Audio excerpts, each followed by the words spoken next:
Hey guys, Omni here. I wanted to talk about some news that broke earlier today, and this loops back on a conversation we've kind of had already.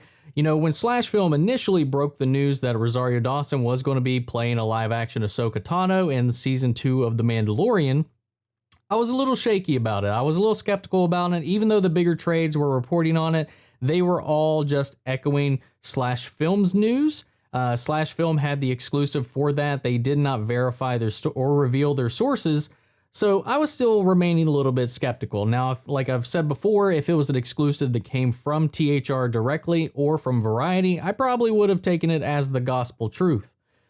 That being said, you know, with everything that's been coming out here, especially after the close of Star Wars: The Clone Wars, I'm a little more willing to believe that these things are going to be happening, because SlashFilm released another report right off the heels of THR's exclusive revealing that Tamara Morrison is going to be joining the cast of The Mandalorian Season 2 playing Boba Fett.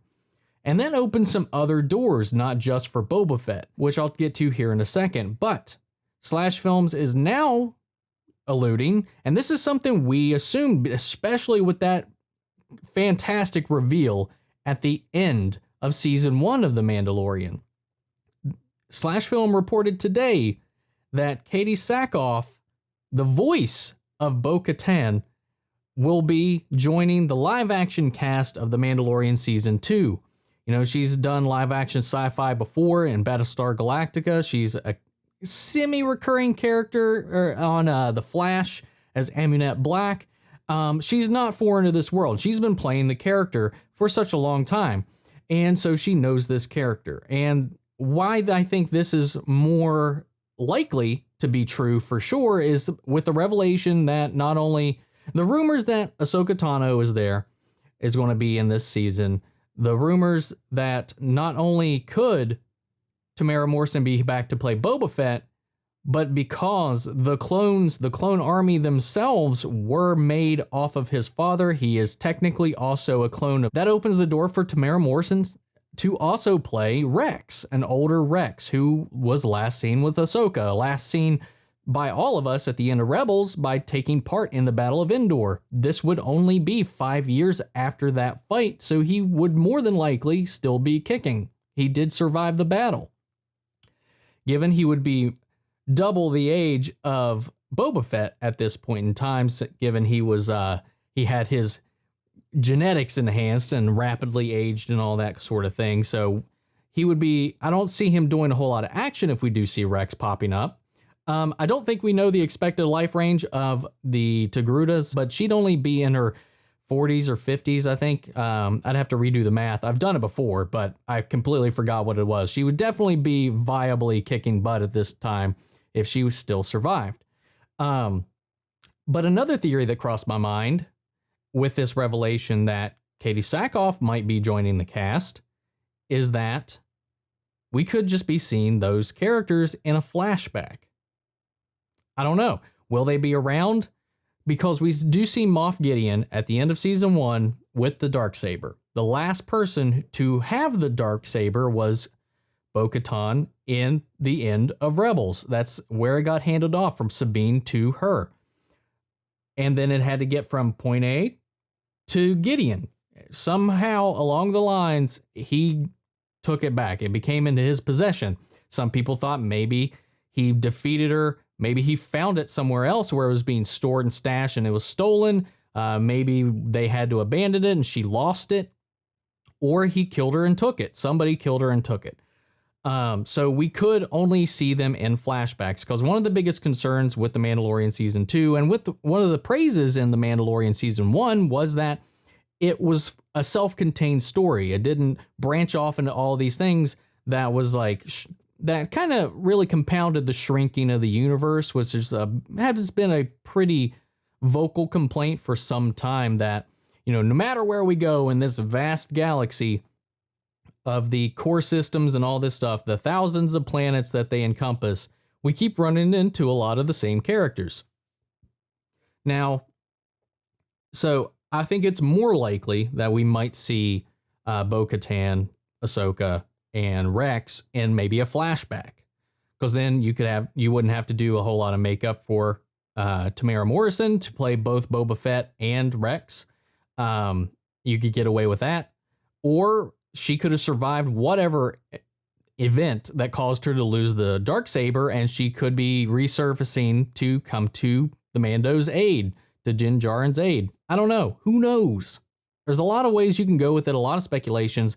I would like for them to all be alive and be in here, because there is rumors and talks of them doing spin-off shows for Boba Fett, or that some of the things in this show, that appearances in season 2, are going to possibly set up other spin-off series for Disney Plus. So live action Ahsoka Tano series, maybe.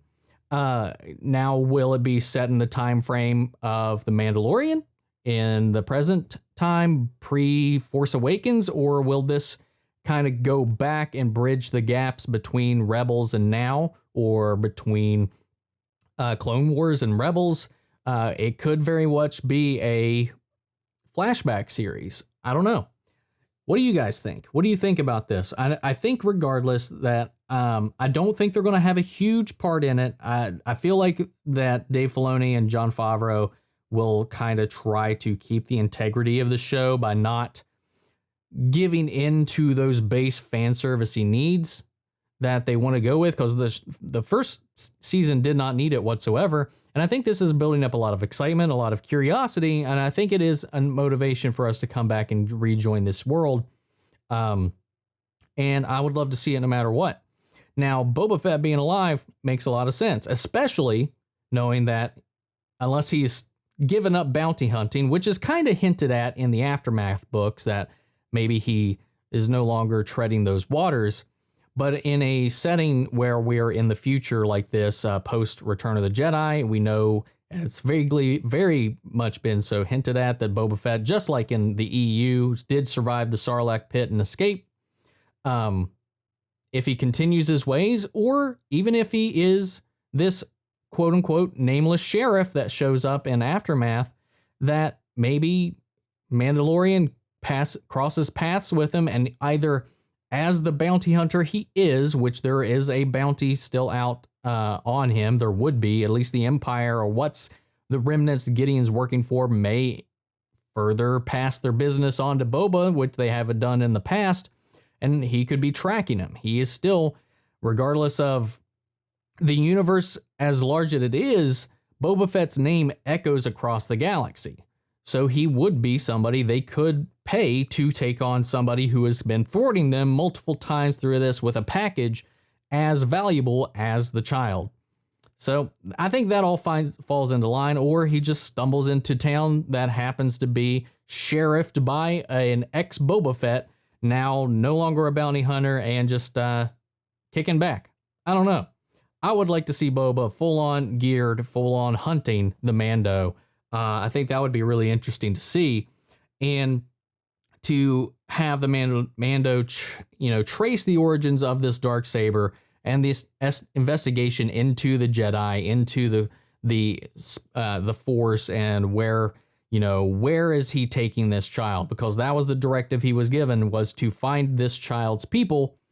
And that can either mean he's trying to find any remaining Jedi, or this is going to be further exploration of Yoda's race and try to find those people, because that's been another mystery about Star Wars up to this point. There's a lot of very interesting directions that they can take this.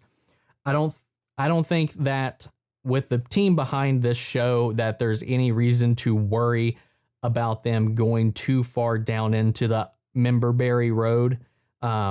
I think it'll be well handled, well crafted, and that's my hopes. So what are your guys' theories, your thoughts on this news? Let me know your feelings. I am much more inclined to believe them at this point than I would have been back when the Ahsoka thing is announced. I'm very much so even more open to that being true, especially the way it's been reported, with Tamara Morrison being confirmed, with Bo-Katan being revealed here recently, today. Who knows? Especially since they introduced the Darksaber into this, it opens all of those doors, and it makes it very, very likely, especially since we're going to need to know how it got from Bo-Katan to Gideon. I think I've said her name the two different ways you can multiple times in this video. I apologize. Anyway, let me know your guys' thoughts. We'll carry on the conversation after the video, and I really want to know what you guys think. But that's it for today. Thank you all for tuning in. I will catch you guys in the next one. May the Force be with you always. Take care, everybody.